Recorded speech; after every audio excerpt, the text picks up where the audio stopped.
Good evening, everyone, and welcome. I'm Jacqueline Doon, Business Development Manager for Angel Aligner ANZ. Thank you for joining us.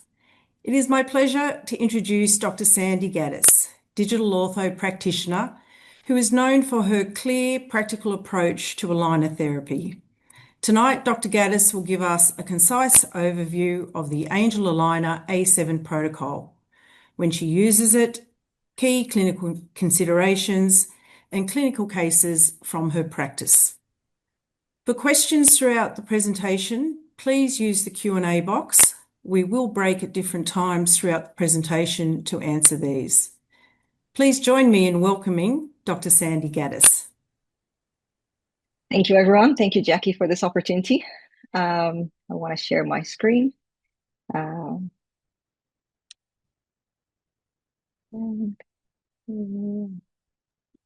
Okay. Yep. You see my screen? All good?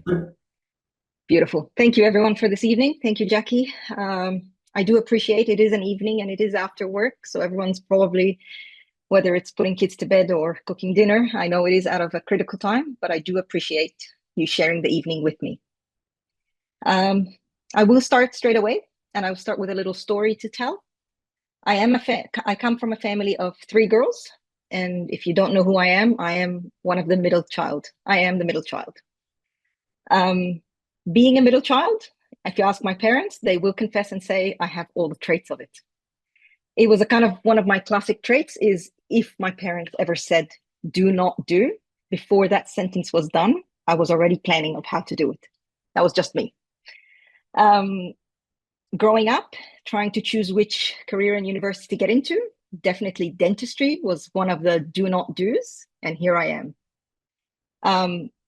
In dentistry, as I got into it and I got advice and lectures and found what I like, orthodontics was one of the big do not do's, and here I am again. And finally, in it, a lot of the options of treatment in aligners was on do not do and do not do aligners with extraction. And that's why we're all here tonight, because we do. All the lectures or all the advice I got from most people, especially from the learning sessions, was don't even try it. That's aligners with extraction cases, which is what we're discussing tonight. I want to do because that's who I am. So I took the options and I took the discussion. I went to my colleagues who I thought would support me. And I said, let's do it together. What do you think? And their advice was also do not do it. Why aligners and an extraction is a big do not do. And the more do not I wanted. That's just me. So I want to talk about extraction in aligners. I will confess a lot of my mistakes or a lot what I did. However, we're not here to say what's wrong. We're here to say what not to do and how we can prevent it. I get critical about saying do not swim. I don't like it when I says to your kids, don't go into the ocean or don't go into the pool because it's too dangerous. It's deep. I'd rather teach my kids to swim or at least how to float so they don't drown. And I think that's my goal of this webinar. So if I leave you tonight with some tips of floating and how to maybe paddle in the deep end, I think that's a big thing. It's very hard for me to teach you everything in an hour, or at least if I know everything, it's hard to share in an hour, but at least let's float together. All right. Extractions. When do we extract? This is a simple, just a diagnosis introduction. I'm not going to spend too much time on it. Cases with protrusive faces, usually the classic. Patients that don't like their face, they say, I don't like the protrusion. I want them back. Most of our options lies to extraction. Sometimes if we have an open bite, we lean towards extraction just because of the concept of relative extrusion. That helps close down the open bite. So we offer extraction in these cases. Severe crowding, maybe it's easier to extract, so it's less teeth movement. And AP correction, full unit class 2 or full unit class 3. We recommend extraction because it makes things a little bit more practical to solve. These are only some options. Question to extract or not to extract, this is only a recommendation. If you have an open bite, a mild deep bite, or a severe deep bite, that's more like your general rule. Please don't extract if the case is a deep bite. Please don't extract if the case is a deep bite. Sorry, I just missed my slides. All good? Yeah, good. Please don't extract if it's a deep bite. It tends to make the bite deeper. And we'll talk about a deep bite and deepening the bite with extraction. So if you're starting a case with a deep bite, please tend to avoid the extraction option. Open bite, you're more happier to do extraction in that. I like Chris Chang's table. Dr. Chris Chang has a very simple, straightforward table. You answer your 7 questions. If you get 4 out of 7, you're more likely to choose that option. So if 4 of your questions are answered extraction column, you go for it. If not extraction, you don't go for it. And it's profile, mandible angle, the bite, and so on. But as generals, and as general, like I'm careful, I'm kind of timid, I don't want to go in the deep end. A lot of our cases is missing teeth. You don't have a choice of extraction. That patient walked in with a missing tooth, whether it's because it's badly decayed, it's broken, it's naturally missing, or you're going to extract it. A missing tooth, a patient always asks for a solution. And if it's already crowded, why don't you use that space to solve the crowding? And you give them an option of that. So even though you don't extract 4 premolars as a routine, solving problems of a missing tooth is a big thing and common for everyone day to day. Which tooth to extract? How do I choose? How do you choose the tooth? Again, this is another recommendation. If all teeth are present and I have to choose a tooth to take out, if it's a class 2, try to choose closer to the problem, meaning upper 4s is closer to your problem. Your upper teeth is the problem in class 2, protrusive, take out your upper 4s. Opposite in lower class 3s. Class 3, your problem is in the lower arch. You want to extract your lower 4. Again, closer to the problem, less distance to travel. That's provided you've got everything in place and you want to extract 4 teeth, and that's only a guide of which 4 teeth to take out. All right, but it's not always luxury on a plate.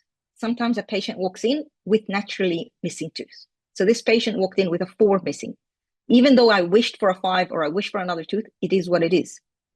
Sometimes that's the tooth that's most malimposed. So that's out of the arch. Would I go creative and try to make space for it and take something else?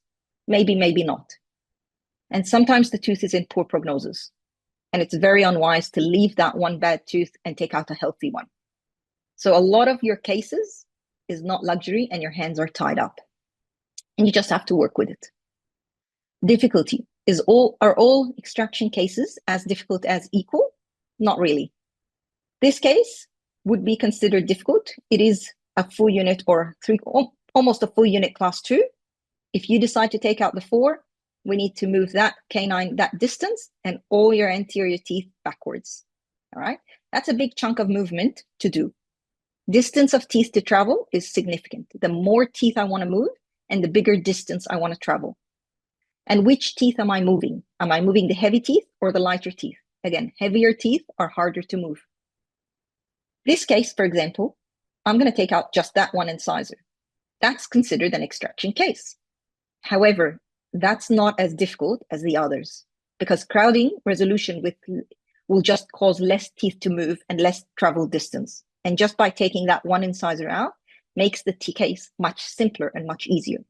So the word extraction cases are hard is not a general rule.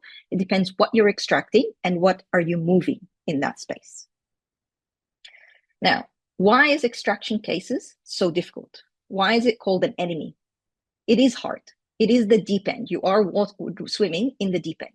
But I always believe that if you know who your enemy is, you can win the fight. You just have to be prepared. Who's my enemy? What kind of powers do they have? What kind of armor do I need? That's literally the analogy I want to use. What are the challenges? What are these powers does this case or that treatment plan have? What's the problems? Extraction cases, tipping is the biggest challenge. You get teeth tipping. You extraction, you find that your teeth tip into that extraction space and you don't get that bodily movement that you wished for. You lose torque. Anterior teeth especially, they tip back and you get that rolled in loss of lip support that you find classic with extraction cases. You also get a deeper bite. Remember when I said I don't recommend you taking out in deep bite? Simply because your biggest enemy in extraction cases is the bite getting deeper as you retract these teeth. And finally, if you retract uncontrolled without planning properly, you get what's called a bowing effect. And we'll show you and we'll talk about bowing effects in detail. But these are your biggest 4 enemies.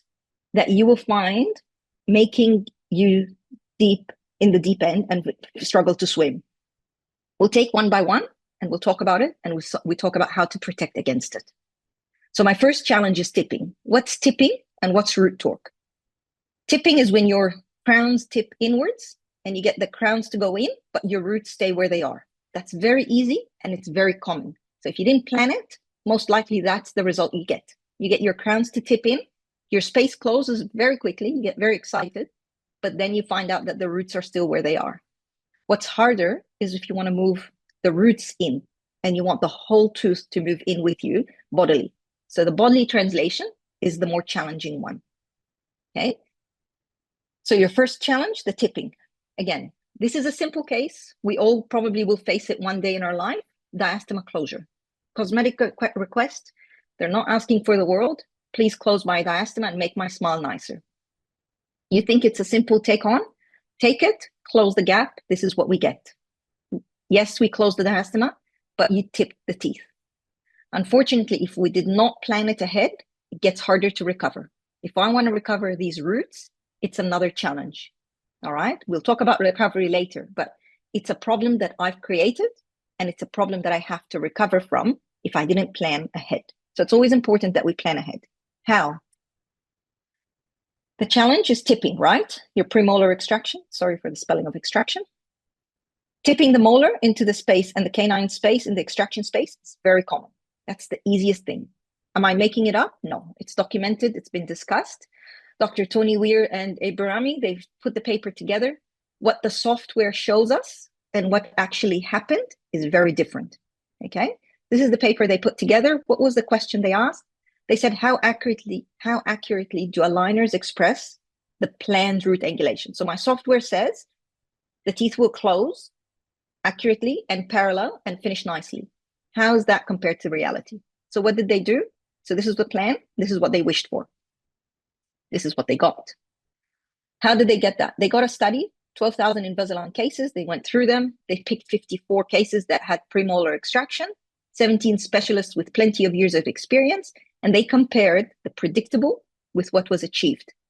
And they found that there was at least 7 to 10 degrees discrepancy between the tip of the tooth in reality versus the software. All right, which is the tipping I just showed you in the X-ray previously. It's very easy to tip, and it's very easy to tip up to 7 to 10 degrees away from the reality of that software. So what's achieved is not equal to what's the predictable software saying. Okay, tipping is dominated. What does it show? Well, it shows that the software only predicts bodily movement, however, it delivers the crown tipping. You need to make sure you plan the roots. The roots remain the major cause of the limitation. You can't bring the roots in, or that's the hardest part of closing spaces. That's why overcorrection of these roots or planning from these roots is important before you even start moving the teeth. And we're going to remember the 10 degree and 7 degrees in our hand. We'll hold on to that because that's the overcorrection that we're going to start planning with. We're coming to the planning. But just bear in mind that the software, if the teeth is parallel and exact and finishing correctly, you know, that's at least 7 to 10 degrees of tipping that's going to happen, and that's not the reality. All right, challenge number 1, tipping. What's my second challenge in closing space? Maintaining the torque.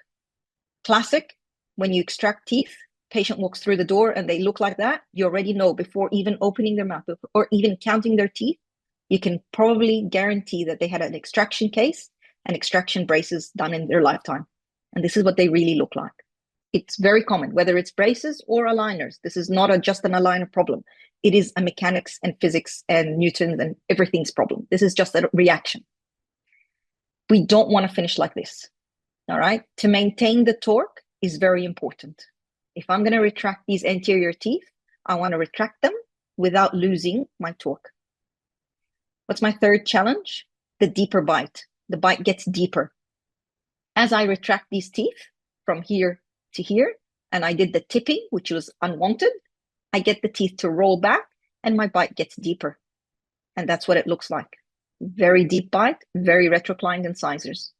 Again, not the finish I want to finish with. All right. Loss of torque, lingual tipping of these anterior teeth is a side effect, and it gives you a deeper bite. Don't want that. My fourth challenge was the bowing. Again, as I retract and I tip back, I almost create my own curve of spee. I lose the occlusal plane. So I wanted it to be flat, but I created a bowing effect. Can you see? As I tip these teeth in, I get what's called a bowing effect. So I lose that flat occlusal plane. Bowing effect, the posterior teeth, when they tip into the extraction site, okay, tipping in, and you almost develop an open bite or an uneven occlusal plane. And I have to say it's a self-created curve of spee. So we created it by incorrect mechanics. All right? These are my 4 challenges. So if I didn't plan properly and I just closed the spaces, I've created a deep bite with an unleveled occlusal plane, retroclined incisors, and roots that are not parallel. It's almost a cascade. You start with one, it hits the other. You start with the tipping, you lose the torque, you get a deeper bite, you get a bowing of effect, the bowing occlusal plane. It's a cascade, it's a domino. And unfortunately, once you reach to the end, that's when we start crying and saying, it's deep, I can't swim, it's too hard. All right? Together, tonight, you will not see us cry. We will do this together and we will learn it together. No one's going to cry. With me? How do we protect? A7 protocol. A7 protocol is just a name. Angel chose the A7. Why? We can ask them that question. It's not a matter of the number. It's a name they use to say extraction protocol, meaning I'm going to extract in this case. Please apply all the protection measures to prevent all the challenges I just mentioned. And we're going to go through it in one by one. So once you say A7 protocol, the designers know it. The designers will apply all of it. You don't have to do it yourself. All we want to know is I want to learn it because I want to check it. That's all you need to do. You just need to check and confirm that it's been applied. You don't have to do it yourself, but you just have to confirm and do it. What is the A7? It is the armor against what I just mentioned. 5 keys, and I'm going to go in through each one of them. Anchorage control posterior teeth. You want to control the posterior teeth. You want to control the torque of your anterior teeth. You want to make sure you get bodily distalization of your canines. You want to control your vertical so you don't have that bowing effect we talked about. And you want to make sure your staging is done properly. Okay? 5 keys. We're going to go through each one of them in detail to prevent that sad story I just mentioned a minute ago. All right, key number 1, anchorage. What's anchorage and how do I do it? Okay, remember the challenge? Tipping.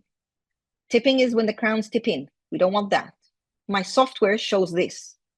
That's a dream. It's only a wish. That's not the reality. If I want this to happen, my software for digital setup has to look like this. I need to see my roots more tipped into that extraction space, overcorrected. How many degrees? Again, 7 to 10 degrees, based on the research I just said. So overcorrection of the roots, 7 to 10 degrees. Okay? So you want to do what's called a virtual gable bend. We do that with the braces, with the wire. We put up gable bend 15 degrees. You want that because that's what's going to make sure the roots stay where they are and you get that bodily movement that you wish for. And you get the teeth to move bodily. Even though the software looks like that, that's not the reality. That's not what's going to happen. Okay? Simple, and let's upgrade. Simple is my diastema closure, right? I tipped it because I didn't plan it properly. I need to plan ahead. How do I do that? You need to tip the roots first, all right? And then close the space, the virtual gable. It will look worse, yes. So the diastema closure will not close at the beginning. It might get a little bit bigger, but that's because you're digging in the roots into that extraction space first. And then you move the crown and root together into that space. That's on the software, where in reality, you're going to get that bodily straight root movement you wish for. Always plan the movement from the root, not from the crown. I love the software that has root tips. You have to see the root tips. All of this lecture, I'm talking about root tip movement. It's easy to imagine where the root tip is, but it's so much easier when you see where the root tip is and where you're going, okay? very important. Pay attention to where the roots are and where is it going. Even if it's library roots, it means a lot. Okay, so always watch the root tip. You want these tips to look inwards as they move. And of course, don't forget nice long rectangular attachments, because that gives you nice vertical control as of the tooth. And then you can get that nice closure of space without losing or tipping the teeth. Okay, so that's the simple. Let's take it upgrade and do it into the premolar extraction site. In fixed, I'm always going to reference it. Sorry for people with fixed. I have to reference mechanics. So in fixed, we do what's called a tip back bend. It's just then tipping back that molar distally to resist falling forward. So you kind of move that molar back distally. So when you pull these anteriors, you don't get that molar to tip forward or fall into that space. It's kind of a resistance preparation. How do we prepare it in aligners? It's exact same. Tip back. All right. You need your molars to look tipped back in your software. Okay. Look at it with me. This is the setup. This is the initial position, or at least if you want to finish, that's ideal finish. That's not what you want. This is parallel roots. That's not what I want. I want the teeth to be tipped back. You can see the setup. You're tipping back these teeth backwards. Only crown tip, but when you crown them, tip them back distally, you need to finish with that angle on the root, on the tooth. And look at the root number of trays, because that's significant. I'm going to tell you the staging. So first 5, 10 trays, you're just preparing the molars, not closing the space. I'm not retracting the anteriors. I'm not moving anything except preparing my molars. Distal tip back before, and it's very important to remember the before the space closure. Okay? No retraction whatsoever. Not yet. We're not ready. Please do not retract your anteriors before your molars are in position. And no, the extraction space will not be closed yet. All right? So don't expect space closure anytime soon, or at least for now. Okay? We're preparing the molars. You might ask why. Why am I doing this? Why do I have to tip back the molars? Why do I have to prepare the molars first? It takes trays? Yes. I think we all played tug of war one time in our life. When you play tug of war, the winning team is not the heavier team. It's not the team with more members or more players. And it's not the team that's stronger. It's actually the team that's smarter. And you'll find that the smart team dig their heels deep down into that grass and in the dirt if they can. The deeper they dig their heels, the more resistance they get. And at least if the other team is pulling hard, they have that resistance. So if you do that in tug of war, why don't we do that in extraction? All right. So this is what it looks like. Even though the one team is less, you need to dig your heels in. Let's see how we dig our heels. This case, we dug our heels. This was the case premolar. Full unit I wanted to distalize. She came in with a 6 being missing, and I wasn't going to extract a 4, of course. So I had no choice. So I thought I'll distalize the canine premolars into that extraction space and hopefully get her a nice class 1. That was my wish. And I did not want to move the 6. So the setup was hold my 6, don't move it. It's a heavy tooth, strong, and distalize my anterior teeth and premolars. I did sequential distalizing 1 by 1 or 2 by 2. Let's distalize them bit by bit. I did not dig my heel. Remember that word. Okay? I did not prepare anchorage. So what happened? I lost. Mesial tipping is very, very common. You'll find your molars tip mesially very often. All right? So tip mesially, then we have to recover. Don't want to do that. Okay? Another case. No, that's not it. That's the same one. Tip mesially. Let's confirm with the x-ray. Yes, I did tip it mesially. Very obvious on the x-ray. Now I have to do recovery stages. So it's almost creating a problem, adding more steps and stages to recover something I've created myself. All right? Remember, I did not anchor. Hence, even though you're more members on your team, you lost. The molar is heavy, but it lost because it wasn't anchored. That's another one. You learn your mistakes from doing it the same time so many times. Again, 6 was missing in this case. Again, I wanted to distalize the 4 and the 5 and the 3. This was the OPG and that was the space I had. This time I said, okay, I'm going to distalize, but I'm also going to mesial root the one, like I just said, put the roots in the extraction space. So I did do that. Can you see how my roots go into the space? Bear in mind my staging. Which happened first, retraction or molar tipping or distal tipping? My retraction happened first because I was so keen to close the space first. And then when I mesially tipped that molar, it was too late. Look at what happened in this case. I lost again. This was where it started. That's how I lost it. It mesially tipped. Even though I had the plan of the roots going into the extraction space before moving, I did it late. Okay? So it's very, very important that you mesially tip the roots first before you retract. All right? So I did this mistake several times. I have to say, I've been doing the same thing again and again. I was only expecting different results. Just now, as I can say, please don't do my same insanity again. Okay? Little tip before I finish molar tipping. It's as you bring these back teeth back, there is plastic distal to your 7. Because I'm pulling back, what resists against it? It's the plastic distal to the 7. It would be very smart if I asked my designer, please remove the plastic distal to my 7.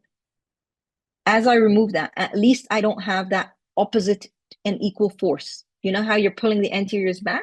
The opposite and equal force is going to be distal to the 7s, and I don't want that. So if you don't have that plastic coverage distal to the 7, at least you'll reduce the tendency for the teeth to tip mesially into that space. Okay, so that's a little tip, no plastic. If you do get plastic in the trays because you forgot or something, you can always cut it off or teach your patient to cut it. It's not hard, but it does save you that counter force that you don't want. Okay, so number 1 was avoid the molar from tipping. How do we avoid that from happening? We do the distal tip, and we have to do the distal tip first. Okay, start with the distal tip. You need to anchor that molar in the dirt. You need to put your heels down and deep. You need to be prepared for the pull, and you need to be prepared strong, and that will avoid it. If you want, you can cut the terminal molar plastic, all right, and ask the technician to do it, because that avoids the mesial tipping. And that takes care of my first key of anchorage and molar preparation. Is everyone with me? Or am I talking to myself? We're with you, Sandy. All right. If there's any questions, please write it in. Jackie's more than happy to stop me, and I'm more than happy to stop at any moment and take a question if something's not clear or you want me to repeat it. All right. Number 2 is the torque control. You want to you need to control the anterior teeth because you don't want that look of dump teeth or retroclined teeth. That look we said, we don't want that. We're going to do better than that. We're going to do a better job. That's not what we want to see, and that's not what we want to finish with, right? So we need to maintain the torque. That's the challenge. How are we going to do that? Again, I'm going to always step back onto fixed, and I'll take it to aligners. In fixed, same concept applies. If I want to pull that tooth, the incisors back, unfortunately, because I'm doing it just from the crown, it does tick back, whether I like it or not. And I do get that retroclination or that retroclined incisor that I don't like. In braces or fixed, how do we recover it? We put a positive torque, whether it's a proclined bracket, high torque bracket, a positive torque wire, a wire bend, whatever you use, you need some kind of a compensation bend in the anterior segment to resist, to keep that crown proclined, and to keep your root palatal. All right, that's in fixed. You need to design lingual root torque. It's needed if you want to maintain that angulation during your retraction stages. Okay, that's fixed. How do we apply that onto aligners? Let's take it. Overcorrection.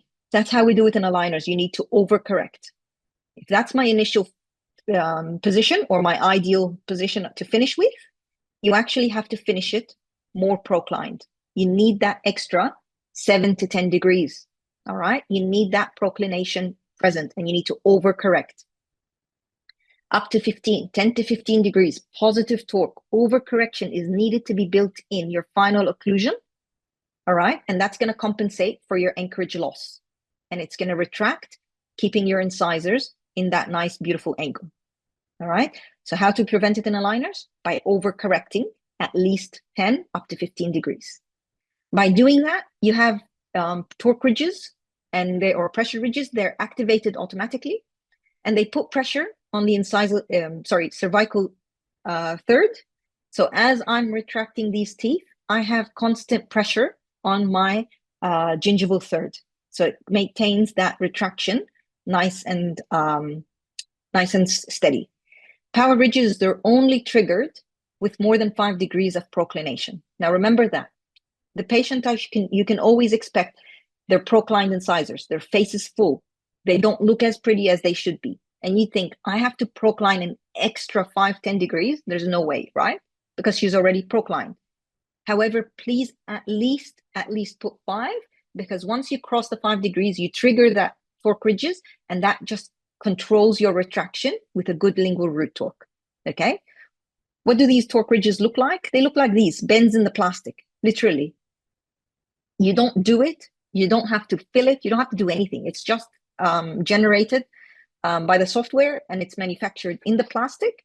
It just puts pressure on the single gingival third, and there's an opposite force on the palatal incisal edge. So it's literally pushing you from the cervical third and an opposite force on the incisal edge.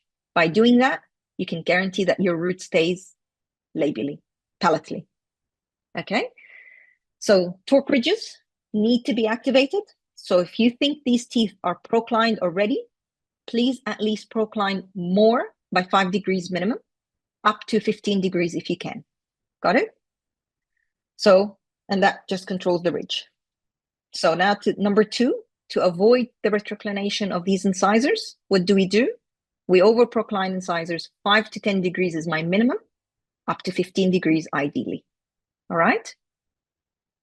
Please do not panic, because as you procline these teeth, what's going to happen? You're going to get diastema. You're going to get spacing. If the patient is crowded, it's good, because then alignment of these teeth is going to happen. However, if the patient was straight and you procline, you will get spaces. So be prepared to tell the patient, take a deep breath. It's okay. It's in the plan. I know what I'm doing, right? And it's very important to know your profile still will not be improved by then. So no profile improvement yet at this stage, stage 2, which is the incisor proclination. There's no profile improvement. It's actually maybe a little bit getting better and getting worse. And definitely there's no space closure. All right. That's the stage 2, the incisors. So we're going to molar setup, incisors. You might say, I haven't even closed the gaps and it's looking like too many trays already. It is too much. I agree. But you have to do it this way. Otherwise, the recovery is a lot more. It does add up. It does add up. Anchorage is your number 1 for posterior teeth. Torque control is your number 2. All right. Everyone still with me? Number 3 is the bodily distalization. Now that we've got the anteriors and posteriors in place, I want to distalize these teeth bodily, and I don't want them to tip. How do we do it? Canines are important. They're big teeth. You want overcorrection again in the root tip. You want that canine root to tip distally, again, 7 to 10 degrees. This is what it looks like ideally. This is how I want to finish it in the setup. Overcorrected, 7-10 degrees, distal root tip. This is what it looks like, and this is what the software would look. So again, I'm in tray 14, 15, 16. I didn't close gaps yet. I'm only preparing my molars, incisors, and canine position, and I'm on tray 20. All right? It's not an easy treatment, but planning it is big. Planning it early and doing it properly is big, because it's just setting yourself up for success. All right. So please don't rush it. That's the message I want to send. Don't rush it. 20 trays only for preparation. The other thing for canines, they're on the corner of the curb. You know, when you turn a corner, you have to slow down. Canines are in the corner. They have 2 planes. You've got the buccal plane and you've got the AP position. You do distal tip, but remember, they have a buccal root torque as well.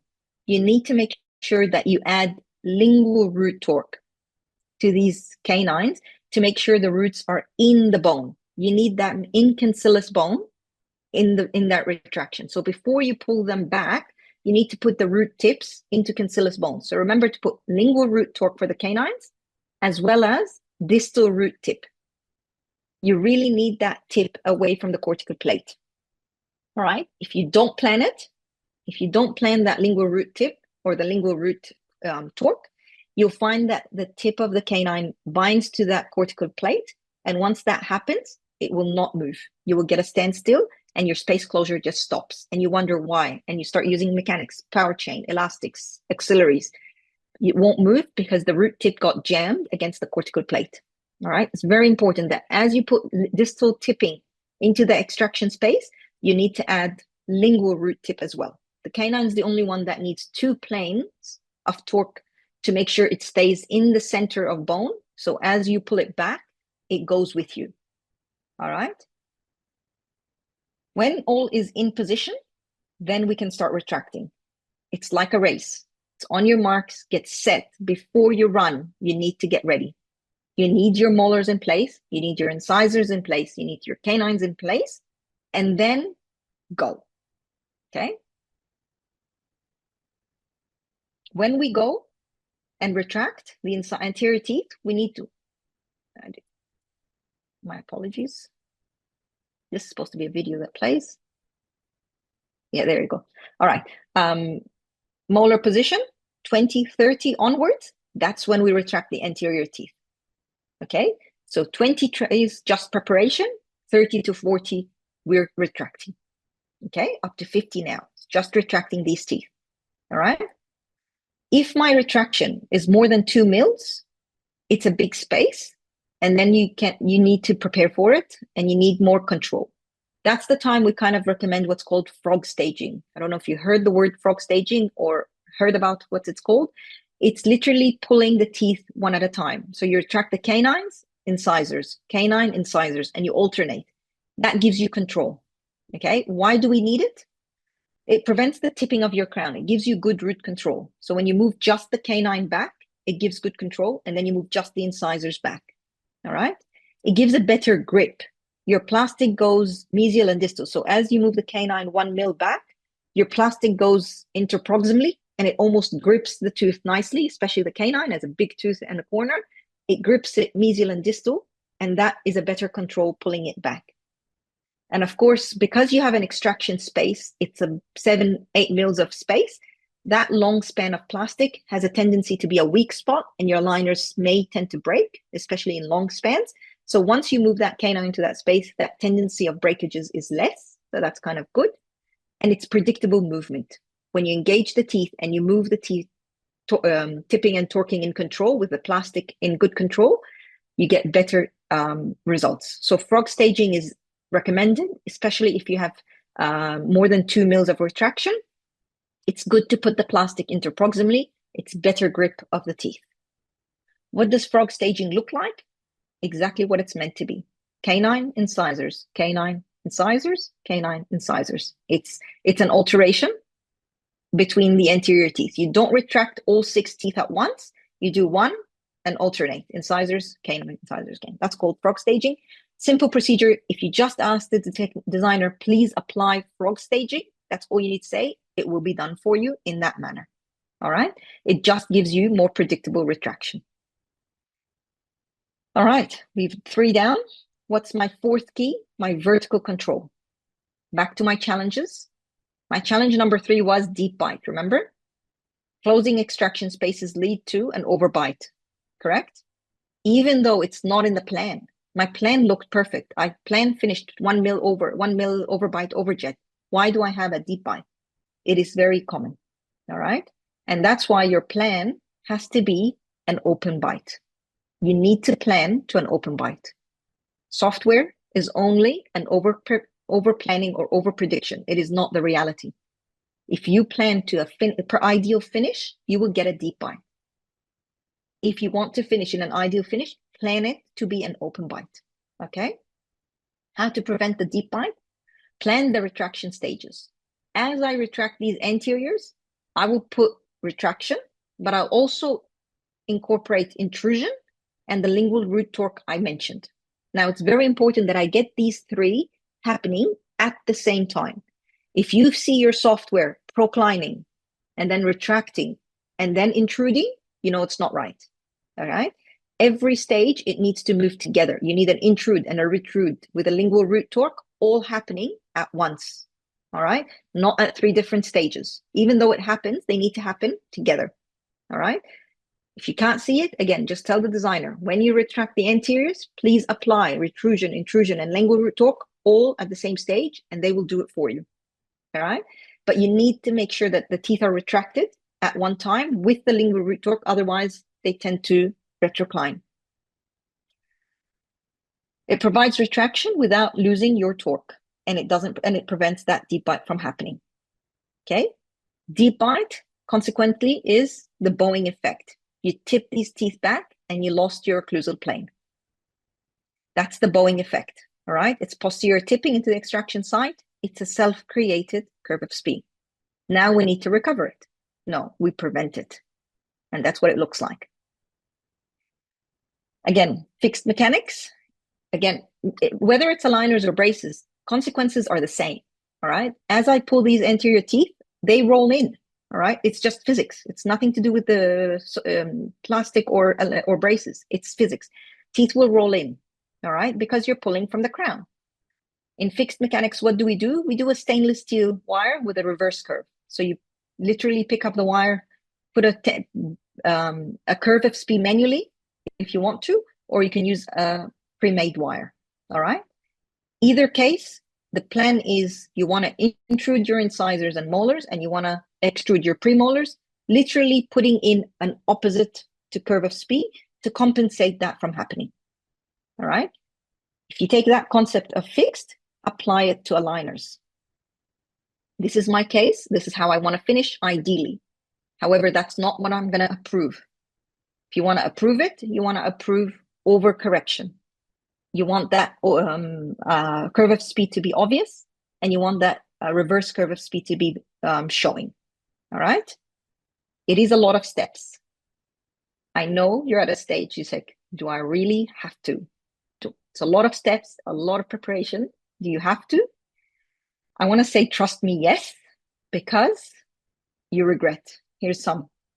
This case, she was missing a 4, or not missing a 4. Her 4 was broken, root damaged, and it wasn't in good condition. It wasn't restorable or worth restoring. So we decided she's class 2. Let's take out the 4 and bring back the 3 and anterior teeth. To me, due to my insanity of repeating the same thing, I thought this should be better. I've got the 5, I've got the 6 and the 7, much less teeth to retract. It should be a more success. I got the tipping again. See, it is very, very repeatable. You get the molar tipping. Yes, I got the canines in class 1. I got the tipping, but look what else I added to it. I lost the occlusal plane. I did create that reverse curve of spee. All right. I lost the occlusal plane and my tipping, of course. All right. Looking at the OPG, I closed the space. I kind of maintained the roots, which is nice, but I lost the occlusal plane. I made it a little bit deeper. Okay. That's the case I showed you earlier. Similar. I did the same occlusal plane. It is a common side effect. All right. Tipping, you get that bowing effect. You lose that parallel occlusal plane, and then you have to start extruding and intruding. If I planned it from the beginning, I don't have to recover. All right. So to prevent the deepening of the bite or the bowing effect, you want to intrude your incisors and the molars, and you want to extrude your premolars. Again, based on that wire that we put in, the reverse curve wire, we want to do the same. Software, you want it to look not flat. You want to look it overcorrected with a reverse curve of spee. I hope I'm not talking too fast. How do I confirm it on the software? You take these teeth and you put it on a dark line. All right. You want to see that dark line. You put the incisors and molars on that flat plane. All right. And when you finish that setup, you want to see that same plane. You want to see your incisors and your molars are lifted up above your premolars height. Again, that reverse curve of spee. You want to see it. You want to see it on the grid. You want to see it on the graph. You want to make sure that that's what's happening and that's what you're finishing with. All right. You have to visually see your incisors and molars shorter. All right. That's why I don't like showing these setups to my patients. They will not be excited to see their teeth in a reverse curve. They won't like to see their teeth so flared out. They won't like to see their incisors and molars don't line up, because that's not reality, all right? In softwares of aligners, you need to plan for force. Attachment, rectangular. Anything thick, anything big. Some people say 2 attachments are better than 1. Vertical or horizontal. There's a lot of words, there's a lot of controversy. I don't have a say yet, but all I have to say, you need something horizontal and you need something rectangular. Whether it's a horizontal or a vertical, it doesn't matter. I need a surface to push against, all right? The longer, the better, all right? But there's no way you're gonna accept a case with no attachments at all. So I don't want that. So at least put an attachment, definitely on the T-teeth, mesial and distal to the extraction site. This is what a setup, this is for an attachment. So if it's just the attachment you want to fix, you don't have to send it back. Sometimes it just takes it easier, do it yourself. Modify, attachments, right click, change the size. You can change it to small, medium, large. You can even make them thicker if you want to, just pulling them out. But just bear in mind, if you pull it too much, the software will alert you this is a manufacturing error. If it's dark red, you want it into that coral pink. So dark red is not what you want to approve, just because it tells you that's manufacturing error. Put it back in a little bit until it's nice coral pink, and then you can approve it. So if it's just an attachment change and you're not fussed to send it back to the designers, definitely you can do it yourself. Very, very easy. Pontic, missing tooth. That space between the canine and the premolar. Do you put a pontic space, you know, the pontic, which is the plastic as a whole tooth, or do you put a ridge? That's what we call as a ridge, right? Not a pontic. Pontic would be just like a tooth.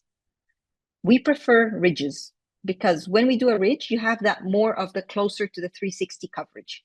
You've got more plastic interproximally and you have more control. So if there's a chance that you can ask the designer not to put a pontic, it'll be nice because then you get a nice control mesial and distal. Okay, so try not to put pontics, ask for ridges instead. Dr. Kenji has beautiful cases with extraction and all of them have ridges, not pontics. All right, it just gives you nice control, mesial and distal, and more grip for the tooth, almost a 360 control. All right, number 5 is the last, and then I'll take all the questions you want before we move forward. Number 5 is the staging. So after I prepared all that, I need to make sure it happens in the sequence I just mentioned. Because I showed you cases where I retracted before I anchored and I lost. I showed you cases that I did not anchor and I just retracted and I lost. And I showed you cases where I anchored, but I anchored too late. So it's very important that we stage them properly. Sequencing, how do you check that it's actually been done? Remember, step 1 was anchoring the molars. Well, you go to staging. So on the left side of your software, there's history, case data, and then staging. Press staging, and when you look at that table, you'll see that whatever tooth is moving is highlighted in dark blue. Whatever the tooth is not moving is still in gray. So we talked about step 1 was anchoring your molars. So you can see here my 7, 6, and 5 are my first teeth to move, and nothing is moving on my incisors. Beautiful. All right. Then I go for canine setup. So you can see here my canines are moving, dark blue, no incisors moving yet. And then finally, when my anterior teeth start retracting, that's where my dark blue incisors start going. Okay, so you can confirm the staging of what happens first, what happens second, and what happens third through that staging table and looking at what's dark blue and what stage. All right, and that takes you to the end. That's maximum anchorage. That means I want the molars to stay still. Even though I want them to stay still, I moved them initially. That's for the preparation, but I did not move them forward. Okay, if I want to move them forward, that's the frog staging. That's when you want to see what the frog staging looks like on the table. It's intermitted lines. You can see the canine incisors as in interrupted lines. And that's what it looks like in the canines. All right, so that's the frog staging on the table. If it's moderate, now I want to move my anterior teeth and my posterior teeth. I want to move both, 50-50, for example. I don't want to close the space 100% with the anterior teeth. I want to do 50-50. This is the stage you do intermittent. You still have to start with your molars, regardless. You need to anchor it. You move your incisor teeth, but then you go back to your molars and alternate between them. And you can see that intermittent lines back and forth, the top and the bottom. All right. So it's nice to see that staging table. It just gives you a visual of who's moving when, and at least it's telling you that not all the teeth are moving at the same time throughout the treatment. So it's very good. I talked a lot. I'm summarizing, and then we have a second part to go. Summarizing, what is this A7 protocol? Distal tip your molars, overcorrect your canines, overcorrect your anterior teeth, overcorrect your curve of speed, and don't forget your attachments. 5 keys, super critical. Apply them, is recipe for success. Delay them, results are variable. So this is what roughly it looks like. Distally tipping your molars, bringing your teeth in, roots ahead of crowns. All right, let's watch it one more time. Tip your roots in, procline, and then move your roots and crowns together into that space. Okay? Remember, your software is only a graphic representation of your forces. It's not your predicted final position. You will not look like this at the end. All right? It is not your final position. It's only where your forces is going to be and what kind of overcorrection or protection you're applying. Roots are over-engineered on purpose, and it's very important to watch your roots throughout the treatment. Okay? Jackie? All good with me? Everyone's here? Yes. No one wants to ask anything?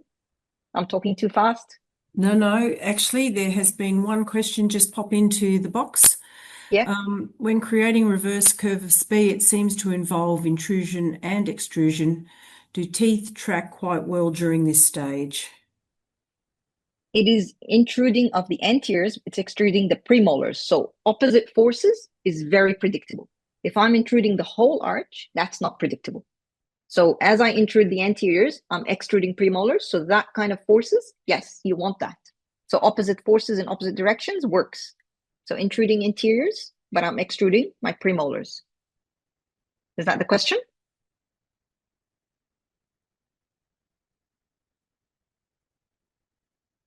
Am I still here? We assume. Do you need TADs for max anchorage? One more time, please. Do you need TADs for max anchorage? Maximum anchorage is recommended because that means you're not putting any forces on your molars. That would be ideal, yes. But if you don't use TADs, you need to anchor the molars the way I explained. So when you anchor your molars distally, you're digging your roots in, it just strengthens you up. When you use TAD, it's almost like tying the rope to a pole. So it's just, I don't need to struggle too hard. It is easier, yes, but then you have to plan the retraction on stages. But yes, it is more guaranteed, but I'm just not using TADs here because the A7 does not involve TADs. Did for now. Yeah. Thank you. All right. Now, do we close all our gaps? Is every gap meant to be closed? So this molar, for example, is tipped mesially. There is a space for a missing 6. The lower 6 is missing. Am I meant to close this? Maybe it's a wish. Maybe it's a service that you want to offer because the patient doesn't want an implant. But sometimes you don't have to listen to the patient every time. Simply uprighting it. Look how beautiful we created some bone. We've got some great space. A simple implant would solve this problem nicely. So please don't be dragged into the patient's request. I know everyone's like, close the space, I'm paying for braces or aligners, might as well save the cost of implants. It's an ambitious dream. It's noble to close spaces and save patients money, but sometimes it's noble to do the right thing. If you have a molar that's tipped mesially, please don't be Superman and please don't attempt to bring it forward. It is challenging. It's much more predictable pushing it back. And I'm going to show you how to push it back and how to make sure it's predictable. Let's see it. If you upright your molar, you push from the mesial side distally, right? Unfortunately, when you do just that, you use the distal root as your center of rotation, meaning that as you push it back, you tend to extrude the tooth. Just putting distal tip will tend to extrude the tooth. What you want to do is you want to push it back, but you want to also factor in some intrusion. It's very important. And by doing that, you change your center of rotation to your mesial root, and then you end up uprighting that tooth nicely without getting the extrusion that's unwanted. All right, so when you upright that tooth, just factor in some intrusion to make sure that you don't get extrusion that's unwanted. Again, one tooth or two teeth, you can upright them. I recommend, again, don't use a Pontic. Try to use that ridge because it's, again, gives you that 360 control, gives you nice pushing surfaces from the mesial, and it gives you a nice uprighting while you control the top with the pushing down incisor. Pushing down occlusally. All right, let's do a case together. I'll show you one case.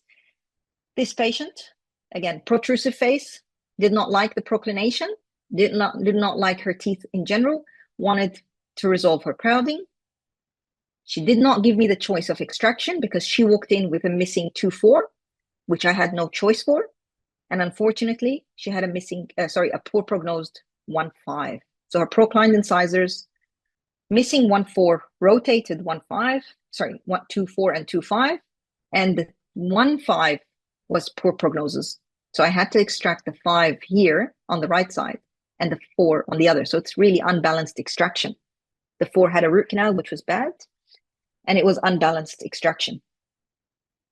It is what it is, and we had to do it, and we extracted, and we closed, and we did manage to get it.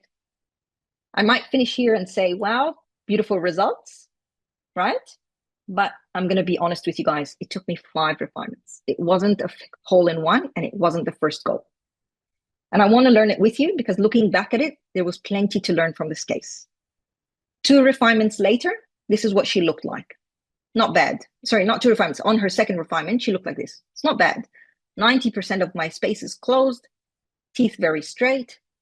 I think looks significantly better from where she started, but it wasn't perfect. All right. What was the problem? My rotation of the 5 improved. Yes, still a little bit more. I tipped my molar again. I got residual space that was not closed. Again, food trap or something. You could put a filling. I'm not that person. What happened? 5 refinements later, this is what she looks like. I had space closure that I had to close. A few tries, but I needed to close all her spaces. On the left side, we managed to rotate the 5 and we managed to close the space. I want to bring out the canine. Remember when I went to the canine slide and I said, make sure you have 2 planes of torque. You got the distal tip, but you also got to do the lingual root. This is what I want to say. When I put lingual root, look how nice her recession is. It's actually improved because we've tipped that root into the bone. All right. So when you tip that root into the bone, you make sure your recession doesn't happen further and you get that distalization more predictable. So don't forget, canines always need lingual root torque. On the occlusal surface, you can see the rotation improving. All right. And you can see the space slowly closing. Unfortunately, it's still 5 refinements in. Let's troubleshoot. We don't want to do 100 refinements. We don't want this case to take 5 years. We don't want all that. That's why we're all here. And that's why we want to learn it together. Common problems. Let's try a few solutions together. Simple. Everyone's case every day. What if I closed these teeth, but I did it incorrectly? I did tip them. All right. So I did the wrong thing and I did get tipping. So this is what she looked like. I tipped them instead of I moved them. And this is what she looks like. Patients might say, oh, your gap closed nicely. Look at the significant difference. Da, da, da, da. Please go away. You're congratulated. You're done. Unfortunately, there's a dark triangle. You maybe see it. You might not. But once you see it, you cannot unsee it. And I don't think the patient would be happy leaving her with that kind of a dark triangle. Even though she had a diastema and this is better, there's still some kind of improvement that she would probably wish for. All right. This is what happened. Again, mistakes happen. This is what I got. What do I do to recover? You can put 2 simple buttons, whether metal or clear. Put 2 buttons, put a power chain through them. 1 to 2 weeks, you kind of pull these roots nicely towards each other. And then you recover. Why not? And you can finish with a nice, small, straight smile for her. All right? So even though you don't want to do a full-on refinement, which is another 3 weeks to order, 3-4 weeks to design and order, and then a few attachments, and then give her some trays, that takes 6 months, at least 4 months on the quickest. Put some buttons and power chain and see her in 2 weeks. that might save you a significant amount of adjustments. All right. Something else. I extracted my premolar and I got tipping, right? Because that's my biggest problem. You can use, again, long hooks that is more, again, towards the center of resistance of the tooth, and you pull back towards a tad or towards a molar, and you tool them together, and that kind of tips that tooth or the root back into that space and aligns it for you. Angel has a beautiful power arm that does the same function. You can use either one, but the whole concept is you want to pull the roots back with some kind of an elastic to get the roots in a better spot. So when at least you're refined, you're not doing everything in plastic.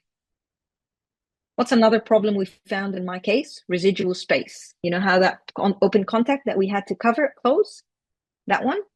You need to close it. That's an extraction case. But also in my diastema cases, it's very common to leave to finish closed, but then when you check the patient, it's an open contact. All right, the software didn't close it 100%. To prevent that, I like from now on, I always do overcorrection, which is called overclosure. So I do IPR planning. I plan the IPR between the contact. Even though I will not do it, I will not grind these teeth. I will only virtually plan it because it gives me an overcorrection. And then by planning that, I don't have to do a refinement and I can guarantee my space tightly closed from the first go, right? So I kind of plan overcorrection with just virtual IPR. So IPR in the software, but I don't do it clinically. I don't pull out the sandpaper and I don't grind these teeth. But it's just to tell the software, tight, it's what I want. This is the case that had a residual contact, okay, open contact. My tip here was the IPR 0.2 mesial and distal, even though I would not be doing it, I would ask for it. And remember, your space closure, your roots are ahead of your crowns, long vertical attachments, and add your virtual IPR. Okay, that's the recipe for the space. Rotation was the other problem. Can you see how badly rotated it was? I could have been hero, five tries of refinements trying to rotate it all in plastic. If you do, plan overcorrection because you know it's not going to happen from the first round. All right, overcorrection is needed. So to maximize it, plan it to look perfect and add an extra 5-10 degrees. All right. Don't forget that you need space. You need space mesial and distal to that rotated tooth. If that spot where the tooth is contacting the 6, that palatal cusp is contacting the 6, if it's in contact during the rotation stages, it's not going to happen. It's just going to bind up and your teeth is not going to rotate. So you need to ask the designer, create the space, mesial or distal, wherever the tooth is, before and during all my rotation stages, because you don't want any binding whatsoever. Double attachments. Some people recommend an attachment palatal and lingual. So it's a double hand rotation gives you more control. The other people who criticize it don't like it because putting in and out the tray gets it a little bit more challenging. It is another way of better control. All right. But the key for successful rotation, it has to be hinge rotation. Never ask or never see pure in. Can you see that? Again, Jackie, mesial out, yep. And then distal in. All right. So that's what you want. You want hinge rotation, not pure rotation. So if you see your tooth just turning around on its own axis, no, we don't want that. We need to push. Aligners are pushing appliance. You need to push one side and then push the other side in. Okay. So that's for rotation. That's all in aligners. What if you want to do it externally? Buttons are gold. Whether you hold on to the tooth behind it or you put a tad to rotate, rotation with buttons and elastics is easy, efficient, saves you a lot of trays.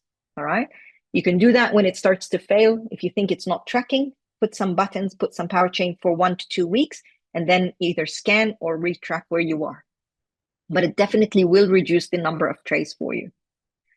Posterior rotations with braces, why not? It's in the back, it's in the posteriors, it's invisible and it's efficient. Okay. Bite, the deep bite. Remember when I said it's a deep bite is deepening? A lot of the software is we want to encourage the patients to bite on chewies because it helps the seating and it also pushes these incisors. It gives you intrusion forces. So you want to encourage the patients to always use chewies on these anterior teeth to support that intrusion force that you are planning for the anterior teeth. You might want to put anterior bite ramps. I'm not the most person excited about bite ramps because once they're a bit too short, patient learns to bite behind it. You kind of create another class 2 malocclusion that wasn't there. Because once the patient learns to bite behind it, it's so hard to guide them again forward. So I'm not a biggest fan of bite turbos, but they do help with the intrusion. Definitely you can try TADS, but I use TADS as a recovery, not from the beginning. So if I ended up retroclining or deepening the bite for whatever incorrect planning I did, TADS is my only solution to recover, to intrude these anteriors again. At any stage, you see that your case is not tracking or you're going off track or it's a little bit getting out of control, please don't finish the whole set. I know it's 50 trays or 60 trays, whatever you approve. You don't need to finish it because it's a lot harder to recover the end versus stopping in the middle. All right. That's why you've got to monitor the patient, whether you monitor them remotely or physically. It's so important to see what the plan is saying and what the patient is actually looking like. Because at any time you think the reality does not look like the plan, you need to stop. All right. And stop at any time. It doesn't break anyone's ego and it doesn't break anyone's pocket, but the recovery is bigger. All right. Loss of torque. Remember that? Common. And remember when I said the ridges get activated at 5 degrees plus, the patient I showed you was already proclined. So it didn't come to my mind saying, oh, I can procline these teeth an extra 5 degrees. That was silly back in the days when I thought about it. But looking back now, I had to procline it 5 degrees extra because that activates the ridges and that's what I want. But I forgot. What happens? Do I stop and refine? Don't have to. There is a recovery. You can use pliers. There's pressure pliers that you can buy, and it literally crimps a pressure point on these incisors, and you can put them on 1 tooth, 2 teeth, whichever tooth you want to torque, and you can just squeeze them on. Very, very simple, very, very easy, and it just triggers the pressure points, and it just maintains. So if I have more retraction coming up in the next 10 trays, and I'm starting to lose torque, why not punch these ridges, and it just controls them for me. Okay? Reverse curve of SPE to avoid the bowing. You need that kind of extrusion of the premolars, intrusion of the anterior teeth. Oops, forgot to do that. Now what? You need to recover. You caused a reverse bite. I didn't plan it, and I caused that bowing effect. All right, the teeth looked like that, and I got the bowing, I've got the tipping. Now what do? You can refine, but you can also do it manually. Put some buttons, short elastics, something like a chipmunk or anything with a very tight diameter. Pull these teeth down and in, and then you get that occlusion corrected. So if you do cause a created bowing effect, you can extrude the teeth in the middle to pull them down into the spot. If you tip your molar or you get that bowing effect in the posterior teeth, you can put some brackets and wires. It won't kill. Again, invisible in the back, 3 brackets, 1 mesial and distal to the tipped tooth, and you can recover that tooth nicely, and that saves you a lot of aligners. Do you know, to align that molar just in aligners, you're looking at a good challenge. All right. So putting that wire for a couple of weeks would be very easy and save us a lot of problem. All right. I'm almost done. And I want to say it's going to be hard, but it's not impossible. It is not impossible. You can do it. You just need to plan for it. So I want to summarize. These are my 5 keys, and they're your armor for the war. They're only protecting you from the worst. You need to anchor your molars. You need to torque your anteriors. You need to distalize your canines. You need to control your vertical, and you need to stage your movement. Let's summarize them one by one quickly. What does molar tipping mean? You need to distal tip your molar at the start of your treatment. It needs to be anchored, and you need to be prepared to avoid the tipping or the falling. Remember, tug of war. It's very important because flying is the consequence you don't want. All right, molar tipping or molar setting up, step 1. Step 2, your anterior teeth. We don't want the retroclined incisors. We want to procline them overcorrected because we want to make sure they're protected. To avoid it, to avoid that retroclination, we need lingual root torque to be expressed in the aligners.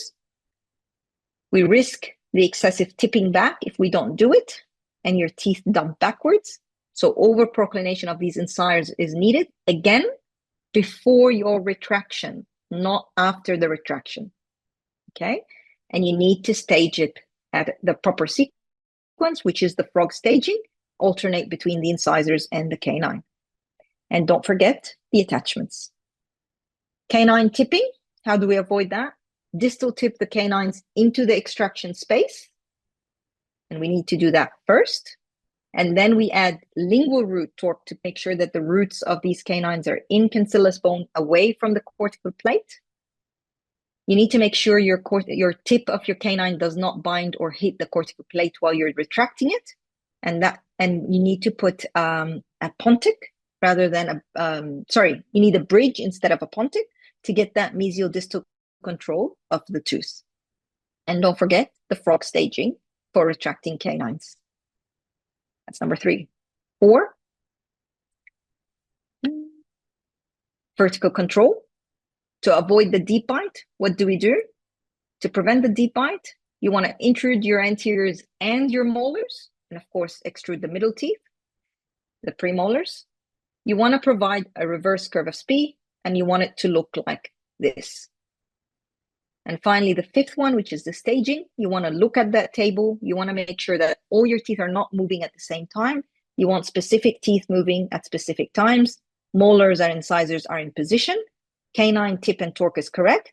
And then you retract, and preferably you can retract in frog staging. And that gives you the 5 keys of war protection.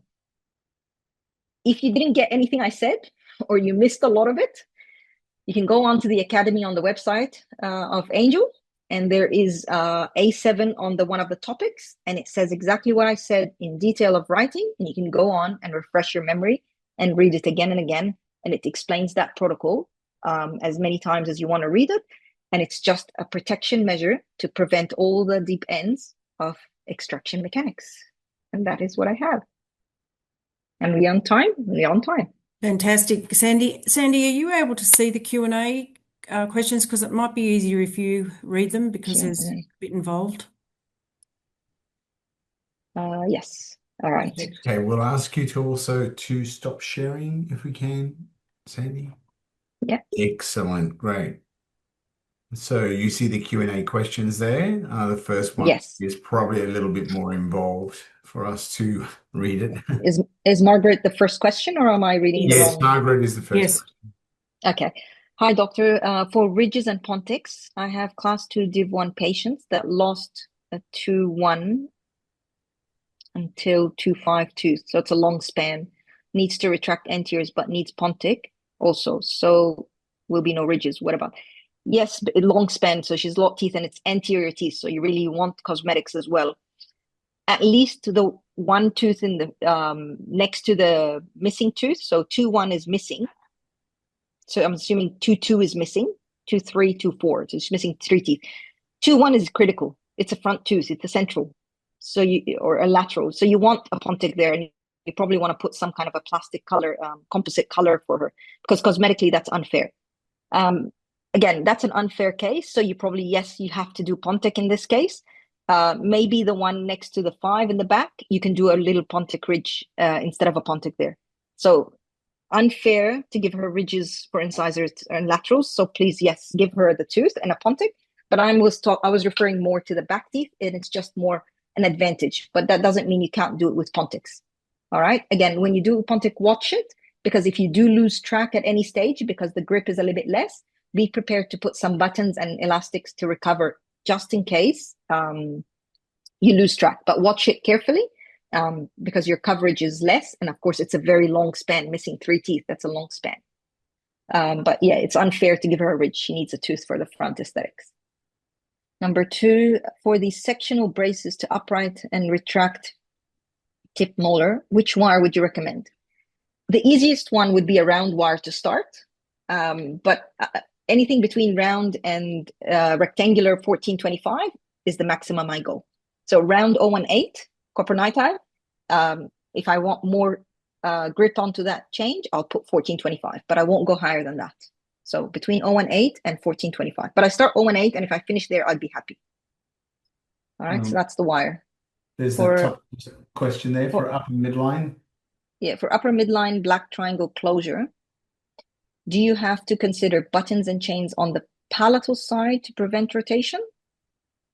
Or aligner coverage? No, aligner coverage. I don't do palatal. It's very hard to put palatal buttons. Incisor, 2 buttons on the front, and you can do them in the white composite, and you use that. You can cut the tray.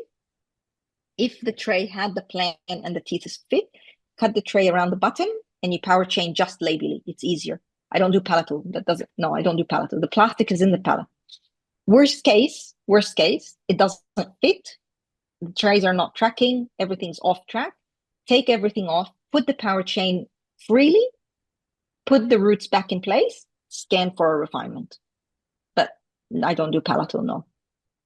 All right. Thank you. Excellent presentation. Beautiful. It was an excellent presentation. Thank you very much. Jacqueline, over to you. Yes, it was absolutely fantastic, Sandy. Thank you. Thank you, very much Jackie, for your time. And the presentation will be available to everybody. We'll be sending out the recording for you. And that is the end of our webinar series for this year. We look forward to our series for 2026. Our first presentation will actually be the 29th of January, but you'll be receiving something in the mail in regards to that. I can share that just quickly so that you can see it. Not sure if you can all see that, but it's our Troubleshooting 101 webinar with Dr. Carlos Yang and Sean Nguyen. So thank you again, Sandy, and everybody. Thank you, Jackie. Thank you, everyone, for coming in. Have a good night. Thank you. Thank you, everyone. Bye-bye.